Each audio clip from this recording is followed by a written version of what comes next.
ఓకేనా అండి. మన ఓట్స్ మిల్క్ షేక్ ఏమేం కావాలంటే ఇదిగోండి, ఒక 2 పెద్ద స్పూన్లు ఓట్స్ అండి. ఇదిగోండి, నేను ఓట్స్ తింటానన్నమాట.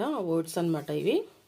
ఓట్స్ ఒక 7-8 బాదం పప్పులు, ఒక ఒక 10-12 నుంచి జీడిపప్పు, ఒక ఫ్రూట్ యాపిల్ అండి. యాపిల్ ఉందన్నమాట ఇంట్లో, సో యాపిల్ అయితే యాడ్ చేసుకుంటున్నాను ఈరోజు. మనం హనీ లేని పక్షంలో హనీ ఉన్నా సరే హనీకి బదులు మనకి మిల్క్ షేక్లో తీపి కావాలి కాబట్టి నేను బెల్లం అయితే యాడ్ చేసుకుంటున్నానండి. బెల్లం చాలా మంచిది, ఐరన్ ప్రోటీన్ అనమాట.